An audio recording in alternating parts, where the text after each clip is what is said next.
తెలుగుదేశానికి అనుకూలంగా ఉంటే బోలెడంత బెనిఫిట్స్ ఉంటాయి. అది కూడా ఈ ఎడ్యుకేటెడ్ పర్సన్స్గా ఉండేటువంటి వాళ్ళు, లేదంటే ఒక ఫెమిలియారిటీ సంపాదించుకుని తెలుగుదేశానికి ఫేవర్గా ఉంటే కనుక ఈనాడు, ఆంధ్రజ్యోతి పత్రికల్లో పతాక శీర్షికలకు వస్తారు. అట్లాగే ఈటీవీ, ఏబిఎన్, మహా టీవీ, టీవీ5లో దిగ్గజ విశ్లేషకులుగా మారతారు. డైరెక్ట్ కండవా కప్పుకోకుండా తెలుగుదేశం పార్టీ రాష్ట్రాన్ని అద్భుతంగా చేయబోతోందని చెప్పుకొస్తారు. అదే సందర్భంలో అవతల ఉన్నటువంటిదంతా నాశనం అయిపోతుందని చెప్పుకొస్తారు. సాధారణంగా ఈ మధ్యకాలంలో చూస్తున్నాం కదా, మాజీ ఐఏఎస్లు వీళ్ళందరూ ఒక టీం, వీళ్ళతో సాగింది. గతంలో జగన్ వల్ల కాలేదు. జగన్కి ఒక ఇద్దరు ముగ్గురు, అజయ్ కల్లం, ఐవైఆర్ కృష్ణారావు, వాళ్ళిద్దరే మెయిన్ కీ రోల్ పోషించారు ఆ రోజున. అప్పుడప్పుడు విజయబాబు గారు ఒకళ్ళు కీలక పాత్ర పోషించుకొచ్చారు. అందులో ఒక అజయ్ కల్లం గారే బెనిఫిట్ అయ్యారు.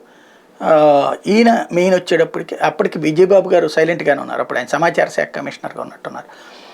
మెయిన్ ఐవైఆర్ కృష్ణారావు గారు అసలు ఏ పదవులు తీసుకోలేదు. అక్కడ అజయ్ కల్లం గారు ఒక్కళ్ళే కీ రోల్ పోషించారు. బట్ ఇప్పుడు వచ్చేటప్పటికి సుబ్రహ్మణ్యం గారి దగ్గర నుంచి, ఐవైఆర్ కృష్ణారావు దగ్గర నుంచి అనేక మంది రంగంలోకి మన నిమ్మగడ్డ గారి దగ్గర నుంచి అనేక మంది ఇప్పుడు. కాబట్టి మంచి హైప్ వస్తుంది అనమాట. నిమ్మగడ్డ అనే పేరు కాకుండా ఇంకెవరినైనా ముందు పెట్టుంటే బాగుండేదేమో.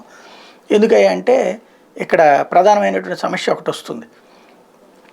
ఒకటి, మాజీ న్యాయమూర్తులు, మాజీ ఈ సమాచార శాఖలు, మన ఎన్నికల కమిషనర్లు, మాజీ చీఫ్ సెక్రటరీలు, మాజీ ప్రిన్సిపల్ సెక్రటరీ, వీళ్ళంతా ఇప్పుడు రాజకీయ జెండాలతోనే వెళ్తున్నారు. నిమ్మగడ్డ రమేష్ కుమార్ అధికారంలో ఉండి రాజకీయ జెండా రిటైర్ అయ్యాక వెళ్ళచ్చు. రాజకీయ జెండాలో వెళ్ళటం తప్పేమైంది?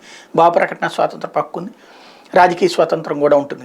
కాబట్టి వీళ్ళు పదవిలో ఉండగా తెలుగుదేశం పార్టీకి పనిచేసి పెట్టి, ఆ రోజున ఏంటి, ఓ పక్కన జగన్ పని అయిపోయింది అనుకుని పంచాయతీ ఎన్నికలు కరోనా టైంలోనే పెట్టించారు.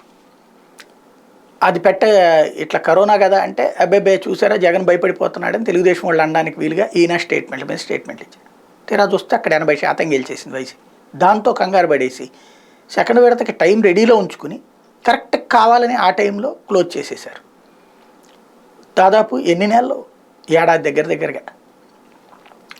ఇంకా అది కూడా ఫస్ట్ విడత కరోనా వేవ్ తగ్గిపోయాక ఎన్నికలు పెట్టచ్చు. అప్పుడు పెట్టమంటే పెట్టల. ఎందుకని? అప్పుడు ప్రభుత్వానికి మంచి పేరు వచ్చింది, హాస్పిటల్ ఇవన్నీ ఏర్పాటు చేయడం. మళ్ళీ రెండవ వేవ్ వచ్చినటువంటి సందర్భంలో ఆక్సిజన్ కొరత దేశవ్యాప్తంగా వచ్చి ఆ ఇబ్బంది ఆంధ్రాకు కూడా వచ్చింది. ఆ టైంలో ఎలక్షన్స్ పెట్టారు కావాలని, కరోనా ఉన్న టైంలోనే. ఏది అది సెటరేట్ అవుతున్నటువంటి సందర్భంలోనే పెట్టేశారు. తద్వారా మైనస్ అవుద్ది అనుకున్నారు. కానీ ఆయన దురదృష్టవశాత్తు అవ్వలేదు. చివరికి మూడో విడత వచ్చేటప్పటికి ఇక తప్పనిసరిగా చేయాల్సి వచ్చింది. ఆయన కోరుకున్నటువంటిది అంత గ్యాప్తో తెలుగుదేశం పుంజేసుకుంది, తర్వాత వైసీపీ పని అయిపోయింది అనుకున్నారు. అవ్వలేదు. ఆయన తనకున్నటువంటి అధికారాన్ని దుర్వినియోగం చేశారు. ఆ రోజున రకరకాలైనటువంటి ప్రచారాలు చేసుకొచ్చారు. ఆయనే చేసుకొచ్చి చివరికి మాత్రం ప్రభుత్వం బాగా సహకరించిందని కబుర్లు చెప్పేసుకుని రిటైర్ అయిపోయారు. ఆయన దించడానికి జగన్ సర్కార్ చేసిన ప్రయత్నాలు అంతా ఓపెన్ సీక్రెటే, కథంతా నడిచింది. ఇప్పుడు ఆయన రోజు మొన్నటిదాకా రఘురామకృష్ణరాజుకి మంచి పబ్లిసిటీ ఇచ్చి, అంతకుముందు సబ్బం హరికి పబ్లిసిటీ ఇచ్చి, ఇట్లాగంటే దిగ్గజ విశ్లేషకులుగా మారుతూ ఉంటారు. ఇకపైన నిమ్మగడ్డని దిగ్గజ విశ్లేషకుడిగా పెట్టుకోవచ్చు అనుకుంటాను. ఇటు 6 ఒకటి ఉపయోగపడతారు అనుకుంటాను.